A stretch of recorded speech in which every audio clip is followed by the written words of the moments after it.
Hi, everyone. Welcome to episode number 23. I know Michael Jordan's number and all that other stuff, but wow, this is the big time. And boy, do we have a big time actor to introduce to you today. Her name is Courtney Rioux. Say hi, Courtney. Hi. Welcome, Courtney. When she listens Thank well. you. And Just Us is brought to you, by myself, Daryl Annisfeld, Sandy Gulliver, and Sandra Baskin. And we are so happy that you're with us today. So let's get on with the show, shall we? Courtney, Hi. do you want me to ask you questions, or you want to take it from wherever you want? Oh my gosh. You can ask me questions. Okay, I had not realized until I read the bio that you also do voiceovers, and you are one complete package. I have to say that. And I also know that you run classes in thoughtfulness and believing in yourself and all that. Yep. And I have partaken, and they have been wonderful. And all around, you are just a really, really fascinating person. But the one story I really want you to tell is when you were just starting out with the pitter patter with the paramedic and giving all the different statistics and everything. And you had asked, I'm so bad with names, the blonde paramedic from Med.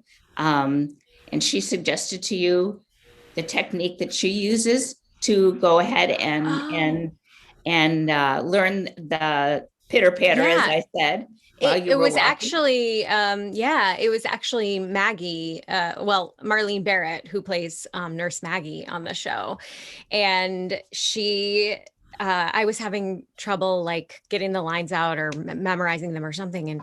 And she brought me aside and was really helpful and told me to use a ball, I use like a lacrosse ball or a tennis ball or something like that. And you just bounce it up and down, and I'll like walk up and down or run, depending on the pace that I need to, down my hallway, saying my lines with a ball going up and down, so that, when I'm there and I'm holding the gurney and I'm doing the oxygen and I'm saying my lines and there's a camera in my face and there's the lights and there's a bunch of people, I'm already used to doing something else while I say my lines. And so that's been really helpful. And she said she does it with everything, not just medical jargon. That's like a technique that she learned when she was at school. And I just find it so helpful. And I'll just say it over and over again, like all different sorts of ways. And of course, look up what everything means. Every single time I'm like, what does this BP mean? I don't know. Just so I know what I'm saying. I just wanted to clarify that Courtney is talking about her role on Chicago Med. Because I don't think that was mentioned, and some people might not be able to put two and two together, but Courtney plays the paramedic whose name is Courtney and is in pretty much almost every episode anymore. So almost every episode. Did you start out thinking that it was going to be such a recurring role? No, in fact, I started with it was 3 words. It was "We Got It" on Chicago Fire. That was my first TV audition I ever did. And I booked it, and it was for EMT number 1. And I said, "We got it." And I grabbed a baby and I left.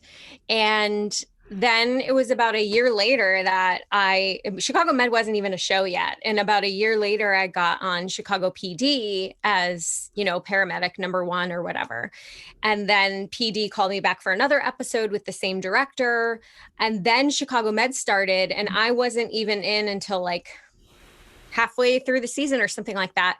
And then Chicago Med kept calling me back and using me and more each season, and give me more to do each season, which I'm really appreciative of. And it's been a really great job to have. Obviously, I feel like a lot of Chicago actors are like, that's like the dream job to just be, recurring character on a long running TV show. For sure, too. Yeah, a popular one for sure. You still show up on all 3. Less, right? Yeah, Chicago Med mostly, and then every once in a while Chicago Fire and Chicago PD. Right. Yeah, because I've seen you on all 3, and I watch all 3. Yeah. It's really fun.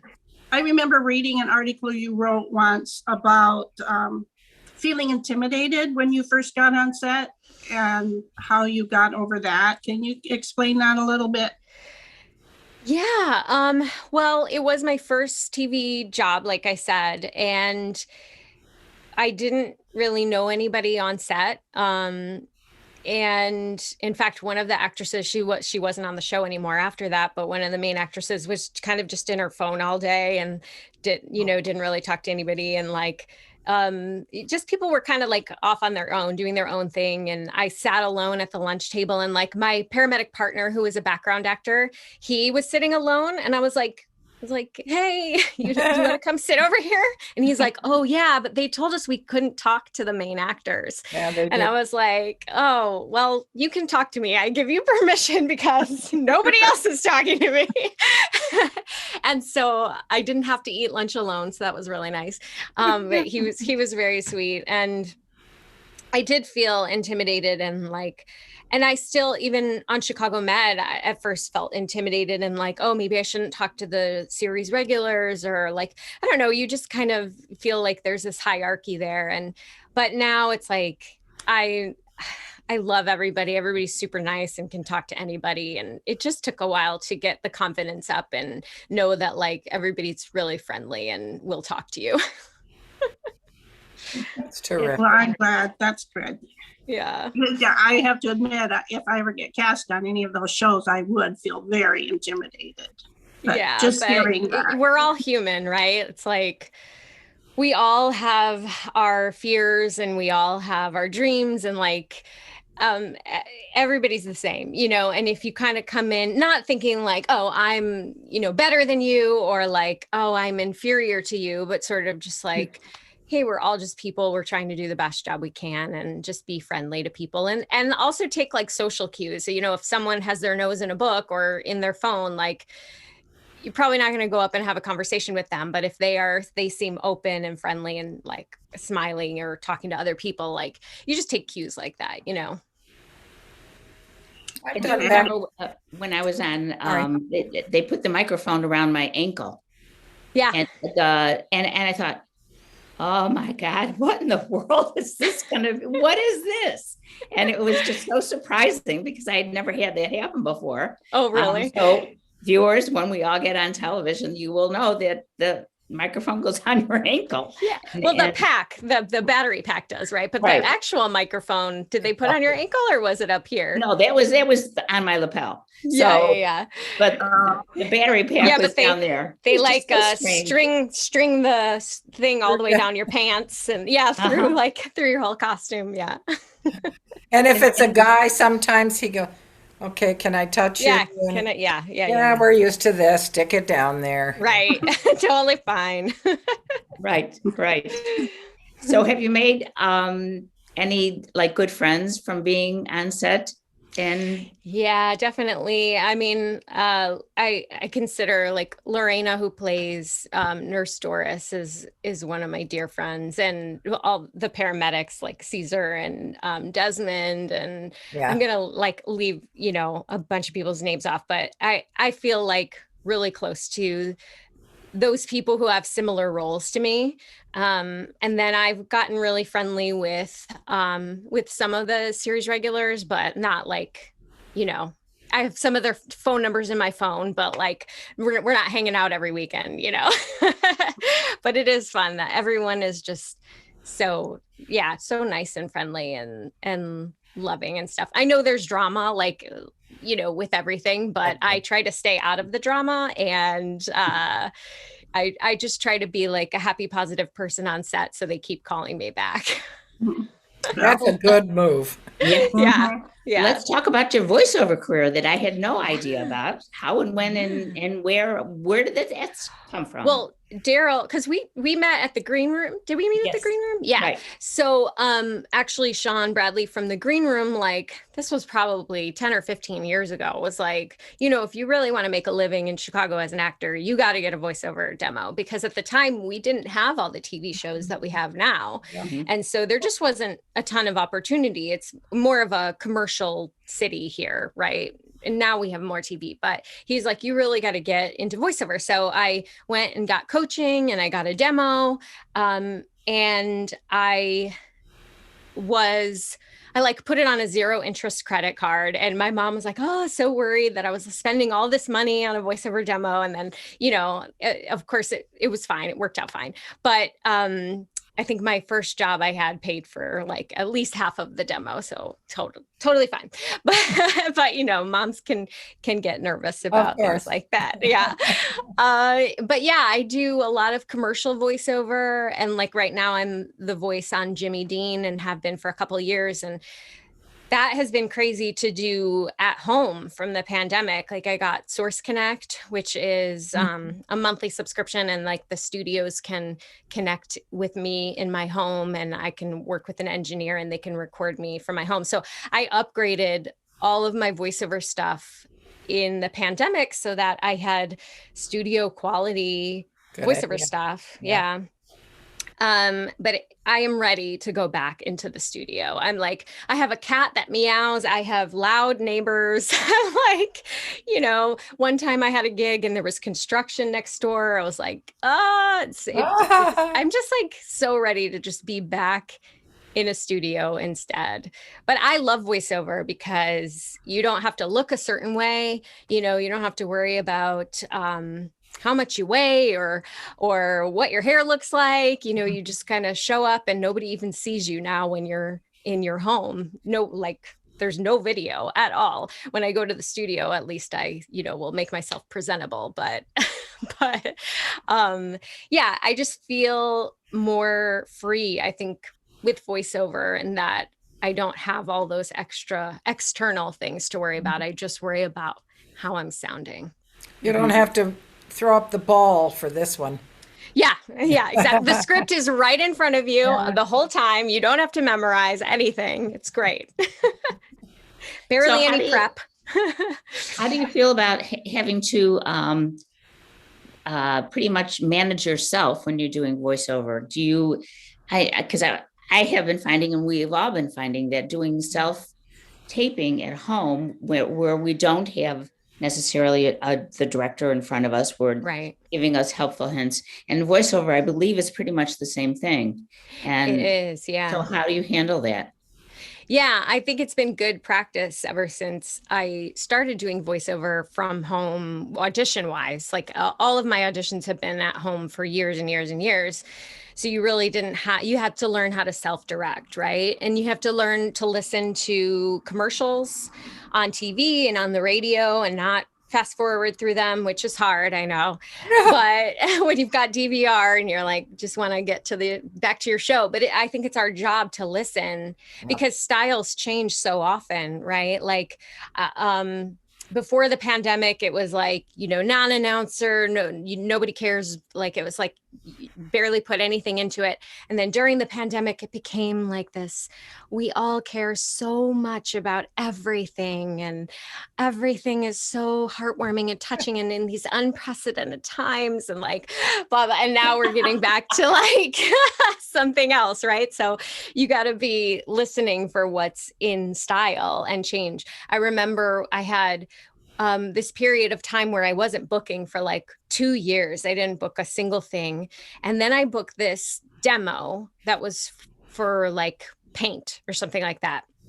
And so a demo is not going to air. It's just so that an advertising agent can say, hey, here's the commercial where we would make for you. Do you like, to the client, do you like this? Right. So I booked this demo and I did it, and they were like, okay, they were trying to get me to be less smiley, because I think I just have like a kind of a smiley voice, right? Yeah. And she said, can you do this one like you're angry? And I was like, okay. And I did it like I was angry. And she goes, perfect. You should be doing that for all of your, like, everything you do, like, sound angry. Because with me, when she's like, you don't sound angry when you do it. It's just that you don't have that like saccharine, smiley voice. And I was like, oh, okay, noted. And then I started booking again after I did that.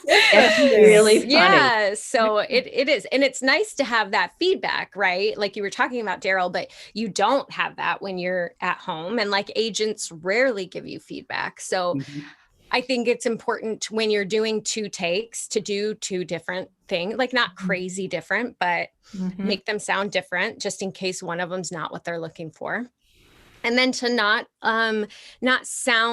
do what you think they want with one of the takes, but what you would do, right? So maybe one of them you're doing what the specs say and what you kind of think they want or whatever, but who knows what they actually want. And then one of them you can do more of something that you would do, that you would want to do, right? That's great advice. And just try different things, right? Yeah. That's wonderful advice. Thank you so much. Yeah. And all right, let's keep going. Talk to me about the classes that you teach and all of that. I don't know how to even talk about it now. So that's up to you. Well, I mean, I do. I've been doing less and less lately, but I am also a coach, and I coach people on their mindset. And so I do a lot of one-on-one coaching as well. But if someone comes to me and they're like, well, I'm too old to do this, right? Or like, I am too fat, or I'm this or that. I help them. That's what we in this kind of business call limiting beliefs that aren't necessarily true. But when we believe that they're true, they color everything that you do. And so then they become sort of a self-fulfilling prophecy. And I help people really flip those beliefs around and help them have more confidence and believe in themselves and set goals and achieve their goals. And I love to help people in that way because I had help from a coach myself, and it just changed my entire look on life and my career. And I just felt so much better that I was like, I want to help other people do that too. I've taken some of those classes too. And probably you may have heard that timer went off, which means we're at 15 minutes, our beginning of winding down, but let's just see what happens. I wanted people to know what that noise was, that I did not forget to put my phone on silent. Yeah. Rude, Sandra. Yeah, that's me. So rude, right? And looking down instead of listening. I heard every word you said, though. Your classes, I took a series of them on Tuesdays, I believe. Well, I think it's been a year now. At the beginning of the pandemic. Yeah. I was doing like free, when we thought it was going to be 2 weeks long, right? The pandemic was going to last 2 weeks. We were doing a free video series. Right. Yeah, we went into quarantine for 2 weeks, right? Well. Yeah. Well, we all know how that turned out. Yeah, we certainly do.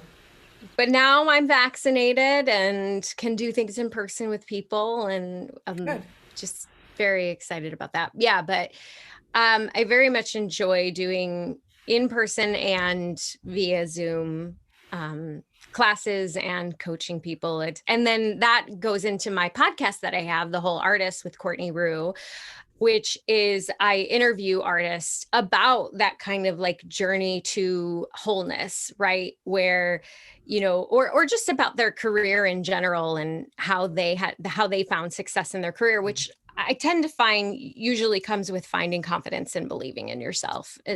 That's when we start to blossom more in our career, right? And some people that's easier than other people. But I also think that most, if not everybody, has insecurities that, that's why I like to share my insecurities, because I'm like, then people can be like, oh, it's not just me, right? It's not just me who thinks I'm not good enough. Courtney feels that way too. Or, if Daryl shares that, Daryl feels that way too. Oh, I'm not alone. Right. And I think that's really important because there can be a lot of shame that comes with those kinds of feelings. And if you know that practically every person on earth has those kinds of feelings, even people like Meryl Streep or Julianne Moore or Nicole Kidman, right? That if they have those feelings and can be successful, we can too. And it's helpful to be aware of those feelings and thoughts and know that they're just thoughts, right? And be able to think about it in a different way. And one of my favorite things to say is like, are you willing to see that differently? And if someone is willing to see that differently, they are coachable and they can flip those thoughts around pretty quickly.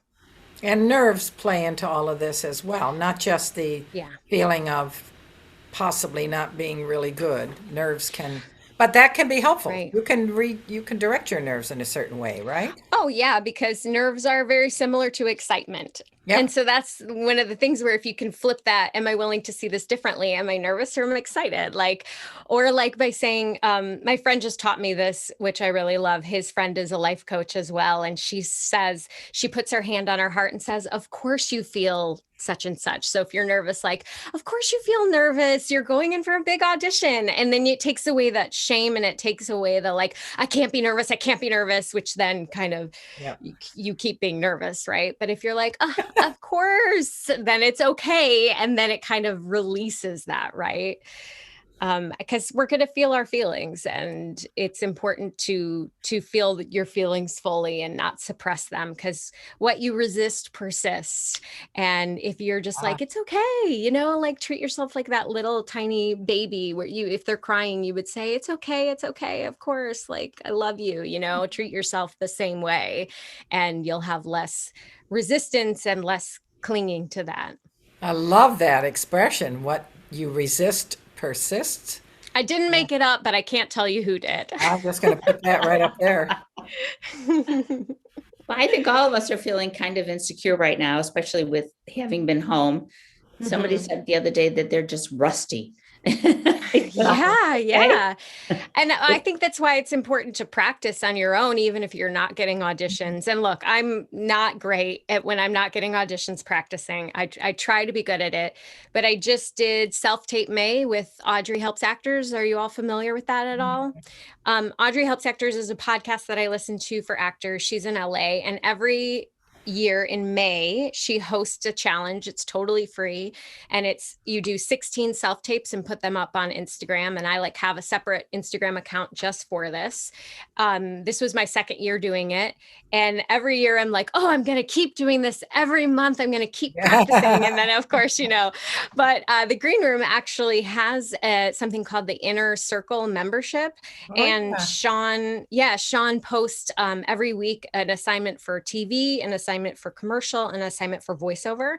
And it's up to you if you want to do it or not, but that will, I think I'm committing to doing those practices, at least one of them every week, to continue practicing, so that when I do get an audition, I'm not rusty and out of practice. And because, auditions, you can have 2 in a week, or you can have 0 in a year.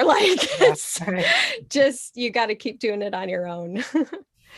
Oh, wow. You were just full of some fantastic information. I really, thanks. really want to thank you for everything that you've imparted to us, and for what you've shared and what you've done today, which is thanks. So good. And I'm saying thanks.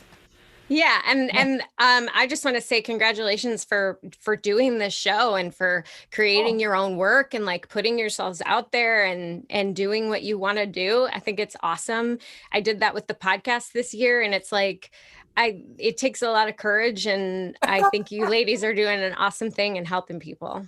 Oh, that's so nice of you to say that. Very, very much. Thank you. It's wonderful. Yeah. Thank you. Right. So, and we will be putting all of Courtney's information with her picture and the interview that you will see. Again, it'll be shown next Wednesday after 12 o'clock. It'll be available, and everything else that she has mentioned. And I hope that you enjoy it as much as we have. We thank you very much. Thank you. It was wonderful to have you, Courtney, and thanks a million. Thanks. Of course. Thank you for having me. We're all going to say adios. Toodaloo. Bye-bye. Bye-bye, everyone.